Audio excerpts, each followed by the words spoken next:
തിരുവചനം തിരുവചനം. ഈശോ മിശിഹായ്ക്ക് സ്തുതിയായിരിക്കട്ടെ. പ്രിയപ്പെട്ട ദൈവജനമേ, നമ്മൾ മലയാളി ക്രിസ്ത്യാനികൾ നമ്മളെ തന്നെ അല്പം അഹങ്കാരത്തോടുകൂടെ ഉപയോഗിക്കുന്നൊരു പദമാണ് നമ്മൾ തോമായുടെ മക്കളാണ്, നമ്മൾ വിശുദ്ധ തോമാശ്ലീഹായുടെ മക്കളാണ്.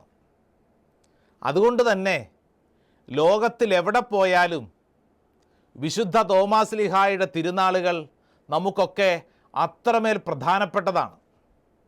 കേരളക്കരയിൽ മാത്രമല്ല, ലോകത്തിലെവിടെയും ജൂലൈ 3 പുതുഞായറാഴ്ചയും ഒക്കെ നമുക്ക് അത്രമേൽ പ്രധാനപ്പെട്ടതാണ്.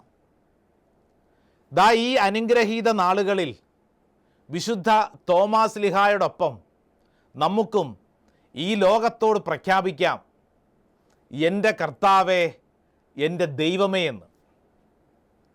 വിശുദ്ധ തോമാശ്ലീഹായെക്കുറിച്ച് ചരിത്രം പഠിപ്പിക്കുന്നത് ഗലീലയിൽ നിന്നുള്ള ഒരു മുക്കുവൻ എന്നത്രേ. ഇരട്ട പിറന്നവൻ എന്നർത്ഥമുള്ള ദിദീമോസ് എന്നും അവൻ വിളിക്കപ്പെടുന്നു.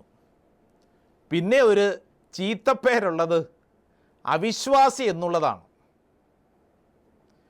ചില നാടുകളിൽ ഇങ്ങനെ ഒരു പദപ്രയോഗം തന്നെയുണ്ട്. തോമായുടെ ആളുകളല്ലേ, വിശ്വസിക്കാൻ അല്പം പ്രയാസമാവും.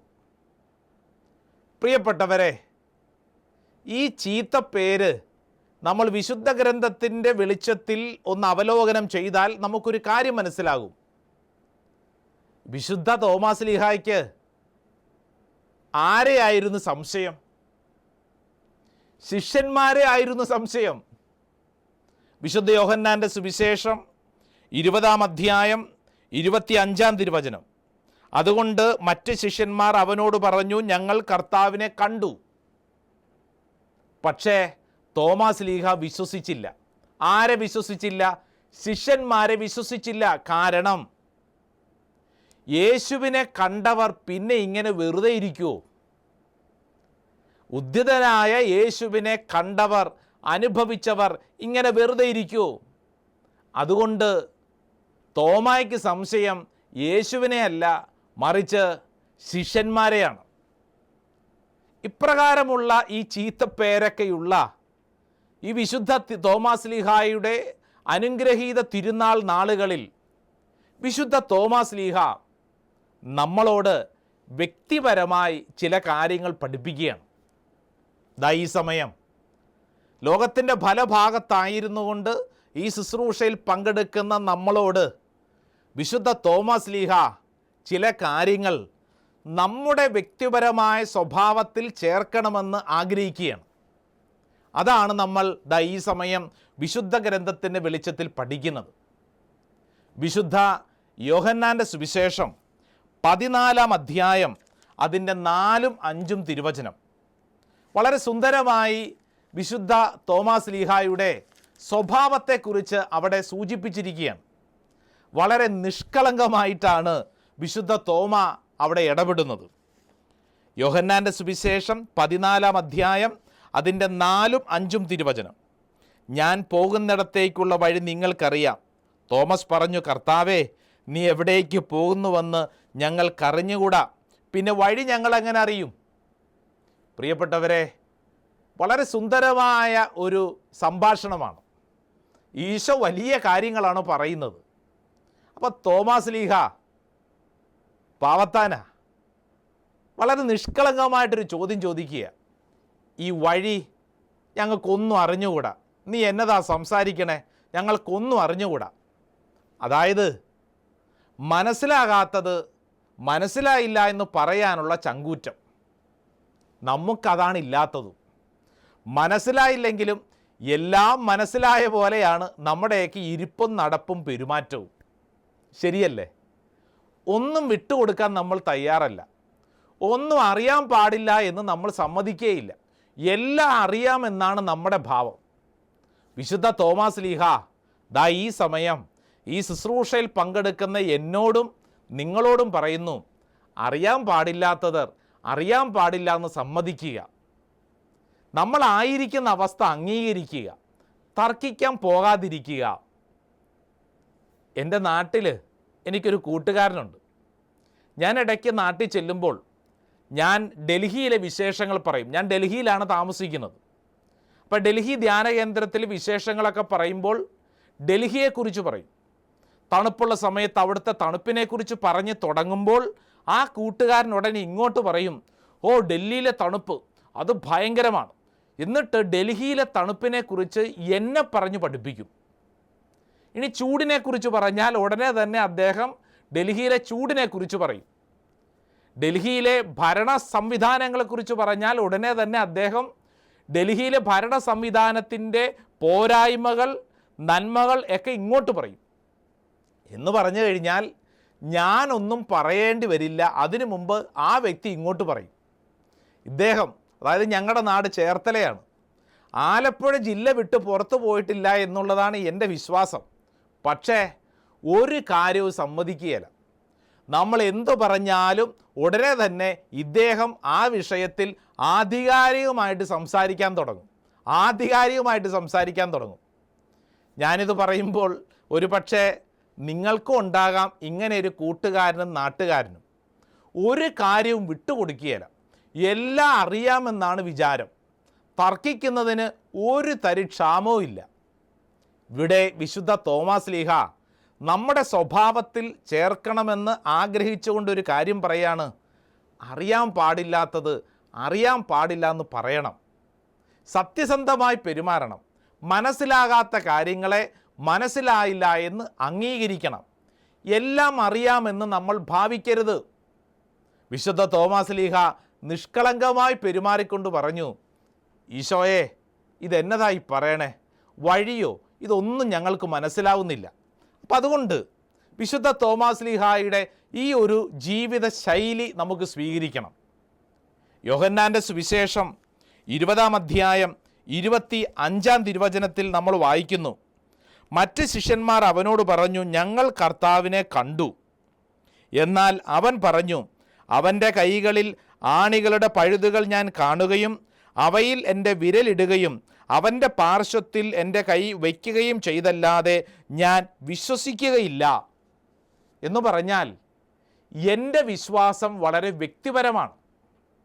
അത് നിങ്ങൾ പറഞ്ഞിട്ട് ഞാൻ അറിയേണ്ട ഒരു കാര്യമല്ല. ഇതെൻ്റെ വ്യക്തിപരമായ വിശ്വാസമാണ്. അതായത് ഇത് കേട്ടുകൊണ്ടിരിക്കുമ്പോൾ ഒരു കാര്യം ഓർക്കണം, നമ്മുടെ വിശ്വാസം വല്ലവരും പറഞ്ഞ് കേട്ട വിശ്വാസത്തിൽ പെട്ടതല്ല, മറിച്ച് വ്യക്തിപരമായ വിശ്വാസബോധ്യം.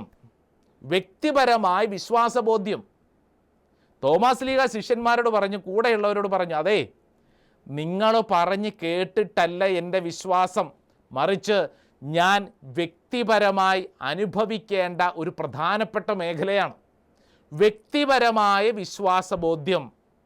വല്ലവനും വല്ലതും പറഞ്ഞു എന്ന് കേട്ടിട്ടല്ല, മറിച്ച് വ്യക്തിപരമായ വിശ്വാസബോധ്യം. വിശ്വാസത്തെക്കുറിച്ച് പഠിക്കുമ്പോഴൊക്കെ നമ്മൾ മനസ്സിലാക്കേണ്ട പ്രധാനപ്പെട്ട കാര്യം, ഇത് ഒരു വ്യക്തിപരമായി അനുഭവിക്കേണ്ടതാണ്. കേട്ടാൽ പോരാ, കണ്ടാൽ പോരാ, നമ്മൾ തൊലിപ്പുറത്ത് നമ്മുടെ ജീവിതത്തിൽ നമ്മൾ അനുഭവിക്കണം. ഞാനിപ്പോൾ നേരത്തെ പറഞ്ഞ കാര്യം, ഡൽഹിയിൽ ഭയങ്കര ചൂടാണ്, ഡൽഹിയിൽ ഭയങ്കര തണുപ്പാണ്. ഞാൻ പണ്ട് സ്കൂളിൽ പഠിക്കുമ്പോഴും സെമിനാരി കാലത്തും ഒക്കെ ടെലിവിഷനിൽ വാർത്തയിൽ കേട്ടിട്ടുണ്ട് ഡൽഹിയിലെ ശൈത്യം, ഡൽഹിയിലെ ചൂട്. അപ്പോൾ വാർത്തയിൽ കേട്ടിട്ടുണ്ട്, ടെലിവിഷനിൽ ഒരുപക്ഷെ കണ്ടിട്ടുണ്ട്. എന്നാൽ കേട്ടതും കണ്ടതുമല്ല ഡൽഹി നഗരത്തിൽ വന്ന് താമസിക്കാൻ തുടങ്ങിയപ്പോൾ അനുഭവിച്ചത്.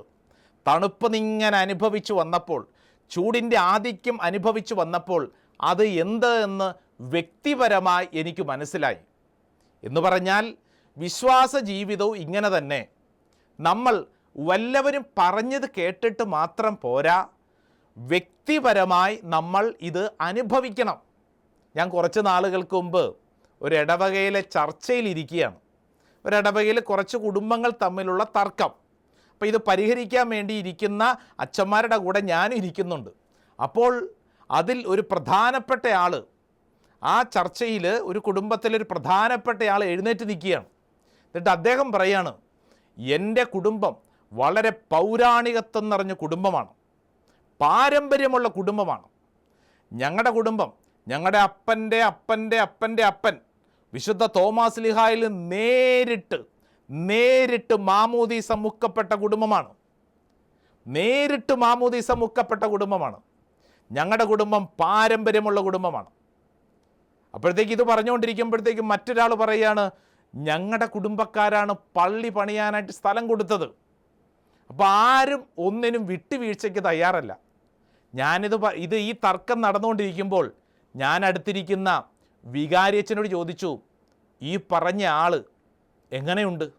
അതായത് കുടുംബം പൗരാണികമാണ്, പാരമ്പര്യം നിറഞ്ഞ കുടുംബമാണ്. അപ്പോൾ വികാരിയച്ഛൻ എന്നോട് പറയുക, പറച്ചിലേ ഉള്ളൂ, ഇപ്പോൾ പള്ളി വരാറില്ല. പറച്ചിലുണ്ട്, പള്ളി വരാറില്ല. വ്യക്തിപരമായി ഒരു ദൈവീക ബോധ്യമില്ല. പറയുമ്പോൾ എന്താ? പാരമ്പര്യം. ഇവിടെ നമ്മൾ ശ്രദ്ധിക്കേണ്ട കാര്യം, വിശുദ്ധ തോമാസ് ലീഹായെക്കുറിച്ച് നമ്മളൊക്കെ ഒത്തിരി കേൾക്കുന്നു, പഠിക്കുന്നു. അടിസ്ഥാനപരമായി എൻ്റെ ജീവിതത്തിൽ, ഇത് കേൾക്കുന്ന നിൻ്റെ ജീവിതത്തിൽ നിനക്ക് വിശ്വാസബോധ്യമുണ്ടോ? വിശുദ്ധ തോമാസ് ലീഹ അതുകൊണ്ടാണ് ശിഷ്യന്മാരോട് പറഞ്ഞു, നിങ്ങൾ കണ്ടു കേട്ട് കൊള്ളാം, പക്ഷേ എനിക്കൊരു കാര്യമുണ്ട്, വ്യക്തിപരമായി എനിക്ക് യേശുവിനെ അനുഭവിക്കണം. കേട്ടാൽ മാത്രം പോരാ, ചുറ്റുവട്ടത്ത് നടക്കുന്ന കണ്ടാൽ മാത്രം പോരാ, നമ്മുടെ വ്യക്തിപരമായ ജീവിതത്തിൽ നമ്മൾ യേശുവിനെ അനുഭവിക്കണം. പ്രിയപ്പെട്ട സഹോദരങ്ങളെ, രണ്ടാമതായി വിശുദ്ധ തോമാസ് ലീഹ നമ്മളെ പഠിപ്പിക്കുന്നൊരു പ്രധാനപ്പെട്ട കാര്യം, സഹിക്കാനും അർപ്പിക്കാനും നമ്മൾ തയ്യാറാവണം. വിശുദ്ധ യോഹന്നാൻ്റെ സുവിശേഷം 11-ാം അധ്യായം അതിൻ്റെ 7-ാം തിരുവചനം, അനന്തരം അവൻ ശിഷ്യന്മാരോട് പറഞ്ഞു, നമുക്ക് വീണ്ടും യൂദയായിലേക്ക് പോകാം. ശിഷ്യന്മാർ ചോദിച്ചു, ഗുരു, യഹൂദർ ഇപ്പോൾ തന്നെ നിന്നെ കല്ലെറിയാൻ അന്വേഷിക്കുകയായിരുന്നല്ലോ, എന്നിട്ടും അങ്ങോട്ട് പോവുകയാണോ? അപ്പോൾ ഈശോ പറയാണ്, ദേ യഹൂദയിൽ നമുക്ക് അങ്ങോട്ട് പോകാം. ശിഷ്യന്മാർ പറഞ്ഞു, പോകണ്ട. എന്നാൽ വചനം മുന്നോട്ട് വായിച്ചു വരുമ്പോൾ 16-ാം അധ്യായം, saint John's gospel chapter 11 verse 16 വചനം പറയുന്നു, ദിദീമോസ് എന്ന തോമസ് അപ്പോൾ മറ്റ് ശിഷ്യന്മാരോട് പറഞ്ഞു, അവനോടൊപ്പം മരിക്കാൻ നമുക്കും പോകാം. അവനോടൊപ്പം മരിക്കാൻ നമുക്കും പോകാം. ധൈര്യം, യേശുവിന് വേണ്ടി സഹനങ്ങൾ ഏറ്റെടുക്കാനുള്ള ധൈര്യം ഉണ്ടോ? യേശുവിന് വേണ്ടി സഹനങ്ങൾ ഏറ്റെടുക്കാനുള്ള ധൈര്യം വെറുതെ പറഞ്ഞാൽ പോരാ, നമ്മുടെ ജീവിതത്തിൽ സഹനങ്ങൾ ഏറ്റെടുക്കാനുള്ള ധൈര്യം യേശുവിനെ പ്രതി നമ്മളൊത്തിരി പറയും അല്ലേ, പക്ഷേ സഹനം ഏറ്റെടുക്കാൻ നമ്മളൊന്നും തയ്യാറല്ല. കുറച്ച് ദിവസങ്ങൾക്ക് മുമ്പ് ഒരു ഇടവകയിൽ, പ്രത്യേകിച്ച് ക്രൈസ്തവ ജനത അനുഭവിക്കുന്ന സഹനങ്ങൾക്കെതിരെ വലിയ ഒരു കൂട്ടായ്മ, ശക്തമായ പ്രസംഗങ്ങളാണ്. ഇപ്പോൾ ജനം മുഴുവൻ തടിച്ചുകൂടിയിരിക്കുന്നു. അപ്പോൾ അതിൽ എനിക്കിഷ്ടപ്പെട്ട ആ ഇടവകയിലെ ഒരു ആത്മായ പ്രതിനിധി, അദ്ദേഹം എഴുന്നേറ്റ് നിന്ന്, എന്തൊരു പ്രസംഗമാണെന്നറിയോ, അദ്ദേഹത്തിൻ്റെ പ്രസംഗം കേൾക്കണം, നമുക്ക് കോരിത്തരിച്ചു പോകും.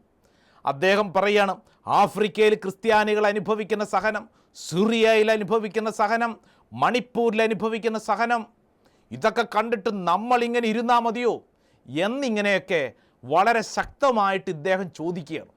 അപ്പോൾ ഇദ്ദേഹം പറയുന്നത് കേട്ട് കഴിഞ്ഞാൽ നമുക്കിപ്പോൾ ഈശോയ്ക്ക് വേണ്ടി സഹിക്കാനുള്ള വലിയൊരു കൃപ കിട്ടും. അങ്ങനെ ശക്തമായിട്ടാണ് ഇദ്ദേഹം പ്രസംഗിക്കുന്നത്. അപ്പോൾ ഈ മീറ്റിങ്ങൊക്കെ കഴിഞ്ഞു.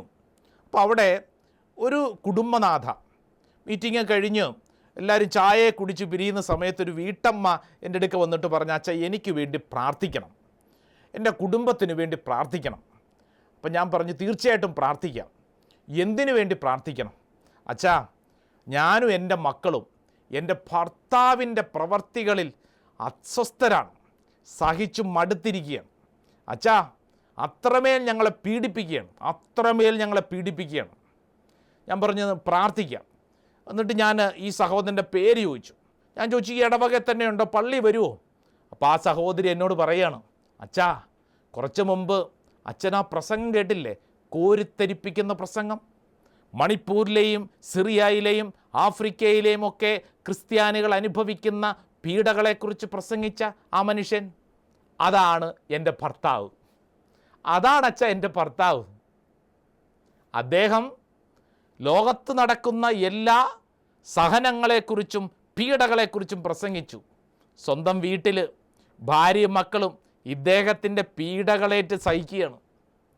അപ്പോഴേ പറഞ്ഞു വരുന്ന കാര്യം, സഹിക്കാനും മറ്റുള്ളവർക്ക് വേണ്ടി സ്നേഹിക്കാനുമുള്ള ഒരു നിലപാട്, അത് ദൂരെ എങ്ങും പോകണ്ടെന്ന്. നമ്മുടെ വീട്ടിൽ ഈ പ്രസംഗം കേട്ടുകൊണ്ടിരിക്കുമ്പോൾ ഒന്ന് ചിന്തിക്കുമോ? നിൻ്റെ കൂടപ്പിറപ്പുകളോട്, നിൻ്റെ സഹോദരങ്ങളോട്, ജീവിത പങ്കാളിയോട് അല്പം കൂടെ സ്നേഹവും സഹനമൊക്കെ ഏറ്റെടുക്കണ്ടേ?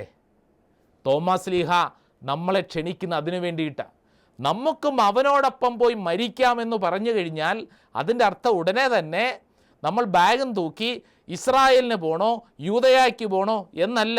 മറിച്ച് നിൻ്റെ വീട്ടിൽ, നിൻ്റെ കുടുംബത്തിൽ, കൂടപ്പിറപ്പുകളോട്, ജോലിസ്ഥലത്ത്, ആയിരിക്കുന്ന കമ്മ്യൂണിറ്റിയിൽ, നമ്മുടെ പ്രവൃത്തി വഴികളിൽ അല്പം കൂടെ സ്നേഹവും അർപ്പണബോധവും ത്യാഗമനോഭാവവും ഉണ്ടായിരിക്കുക.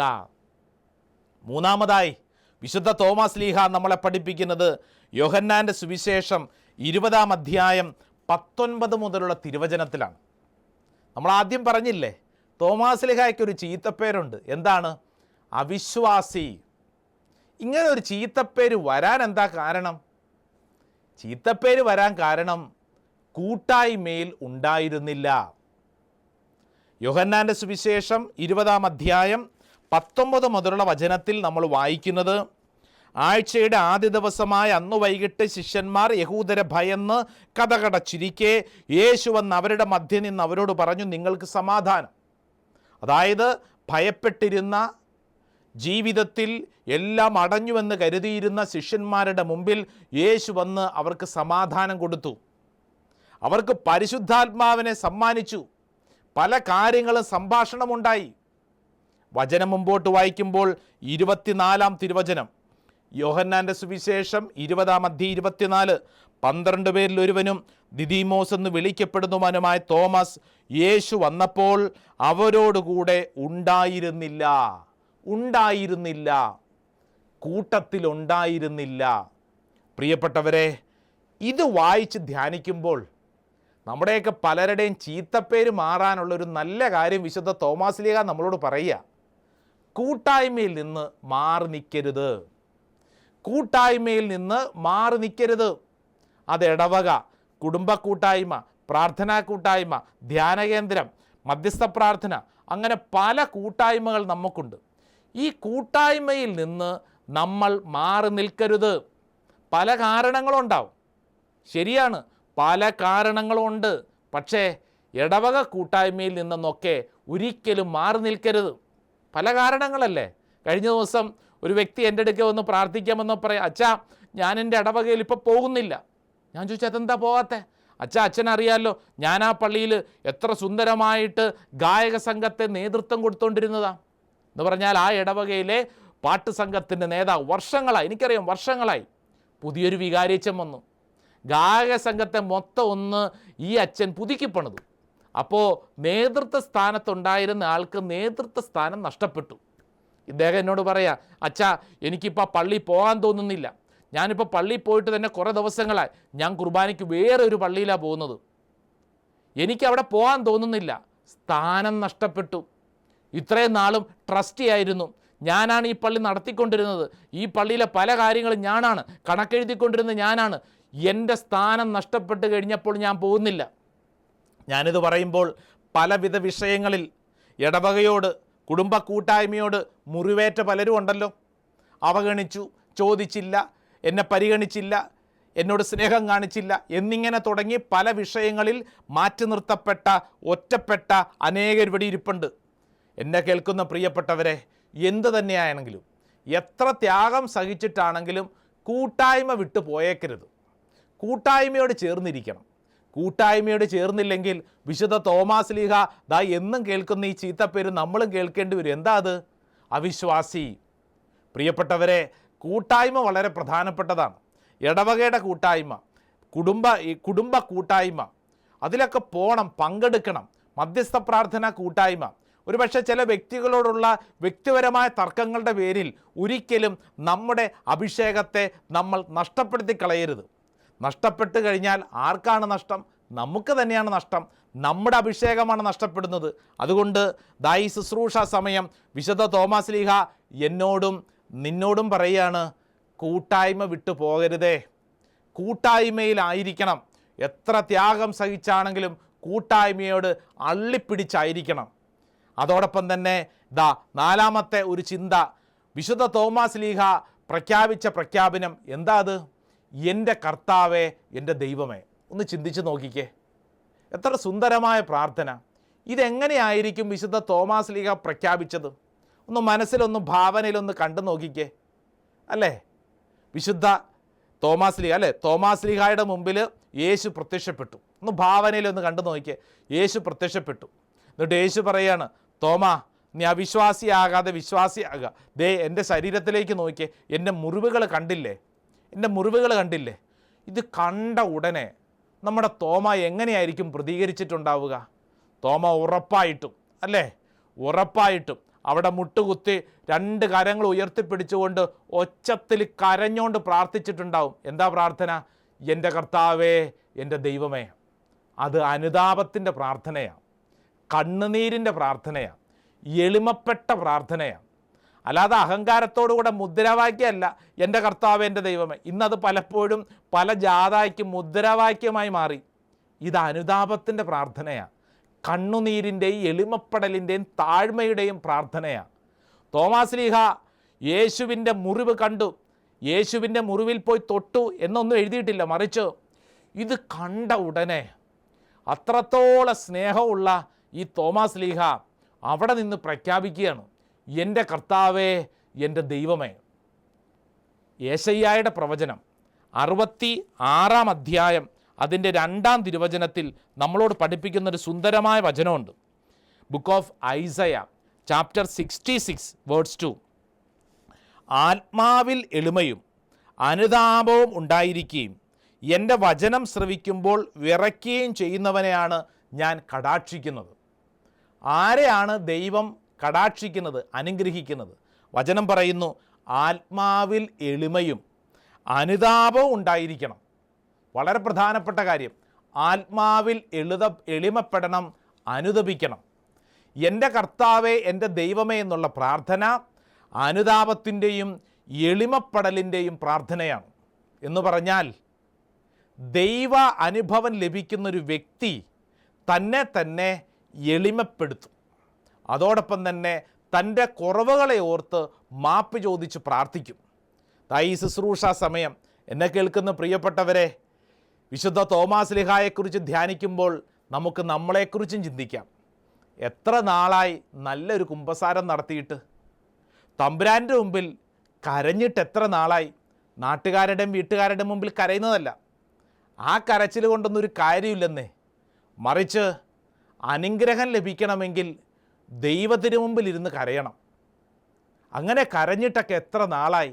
നന്നായിട്ടൊന്ന് ഈശോയെ എന്ന് വിളിച്ചിട്ട് എത്ര നാളായി? ഒരു ധ്യാനത്തിൽ പങ്കെടുത്തിട്ട് എത്ര നാളായി? ഇടവകപ്പള്ളി കുർബാനയിൽ പങ്കെടുക്കാറുണ്ടോ? കുടുംബ പ്രാർത്ഥന മുടക്കിയിട്ടുണ്ടോ? ഇങ്ങനെയുള്ള അനേക ചോദ്യങ്ങൾ വിശുദ്ധ തോമാസ് ലീഹ നമ്മളോട് ചോദിക്കുകയാണ്. എൻ്റെ കർത്താവേ, എൻ്റെ ദൈവമേ എന്ന് പറഞ്ഞതിൻ്റെ അർത്ഥം നമ്മളെ തന്നെ വിശുദ്ധീകരിക്കുക, നമ്മുടെ കുറവുകൾ അംഗീകരിക്കുക, എളിമപ്പെട്ട് കണ്ണുനീരോടുകൂടെ ആയിരിക്കുക. ആ പ്രാർത്ഥന അത്ഭുതങ്ങൾ ഉളവാക്കുന്ന പ്രാർത്ഥനയാണ്. അപ്പം അതുകൊണ്ട് പ്രിയപ്പെട്ട ദൈവജനമേ, വിശുദ്ധ തോമാസ് ലീഹായോടുള്ള നമ്മുടെ സ്നേഹം, വിശുദ്ധ തോമാസ് ലീഹായുടെ മക്കളാണെന്ന് അഹങ്കാരത്തോടുകൂടെ പറഞ്ഞാൽ പോരാ, നമ്മുടെ സ്വഭാവത്തിൽ നമുക്കത് സ്വീകരിക്കാം. സ്വഭാവത്തിൽ സ്വീകരിക്കുമ്പോൾ സ്വഭാവത്തിൽ അതിൻ്റെ മാറ്റങ്ങൾ ഉളവാകും, സ്വഭാവ ശൈലിയുടെ മാറ്റങ്ങൾ ഉളവാകും. പറഞ്ഞ കാര്യങ്ങൾ മനസ്സിലോർക്കണം. 1, മനസ്സിലാകാത്ത കാര്യങ്ങൾ മനസ്സിലായില്ല എന്ന് പറയണം. തോമാസ് ലീഹ അങ്ങനെയുള്ള ആളായിരുന്നു. തർക്കിക്കാൻ പോയില്ല, മറിച്ച് അംഗീകരിക്കുക, ഞാനായിരിക്കുന്ന അവസ്ഥ അംഗീകരിക്കുക, വ്യക്തിപരമായ ദൈവദർശനത്തിനു വേണ്ടി ആഗ്രഹിക്കുക. രണ്ടാമത്തെ കാര്യം സമർപ്പണം, സ്നേഹം. അത് ദൂരെയെങ്ങുമല്ല, നമ്മുടെ കുടുംബത്തിൽ, നമ്മളായിരിക്കുന്ന കമ്മ്യൂണിറ്റിയിൽ നമുക്ക് ആരംഭിക്കാം. മൂന്നാമത്തെ കാര്യം, വിശുദ്ധ തോമാസ് ലീഹ അതാ അവിശ്വാസിയാണെന്നറിയപ്പെട്ടു. അതെവിടുന്ന? കൂട്ടത്തിൽ ഒറ്റപ്പെട്ടു, കൂട്ടായ്മയിലുണ്ടായിരുന്നില്ല. അതുകൊണ്ട് നമ്മുടെ കൂട്ടായ്മകൾ നമുക്ക് ചേരാം. ഏതെങ്കിലും വിഷയത്തിൽ ഏതെങ്കിലും കൂട്ടായ്മയിൽ നിന്ന് മാറ്റി നിർത്തപ്പെട്ട അനുഭവം ഉണ്ടെങ്കിൽ തമ്പുരാൻ്റെ മുമ്പിൽ പ്രാർത്ഥിച്ച് ധൈര്യപൂർവ്വം കൂട്ടായ്മയോട് ചേരാം. നാലാമത്തെ കാര്യം, എൻ്റെ കർത്താവേ, എൻ്റെ ദൈവമേ, ഈ പ്രാർത്ഥന അനുതാപത്തിൻ്റെയും എളിമയുടെയും കണ്ണുനീരിൻ്റെയും നമ്മുടെ സ്വഭാവ വിശുദ്ധീകരണത്തിൻ്റെയും പ്രാർത്ഥനയാണ്. ഈ പറഞ്ഞ കാര്യങ്ങൾ നമ്മുടെ വ്യക്തിപരമായ ജീവിതത്തിൽ അത്ഭുതകരമായ മാറ്റങ്ങൾ ഉളവാക്കട്ടെ എന്ന് പ്രാർത്ഥിക്കുന്നു. വിശുദ്ധ തോമാസ് ലീഹായുടെ അത്ഭുതകരമായ വിശ്വാസകൃപ നമ്മിൽ നിറയപ്പെടട്ടെ. ആമേൻ.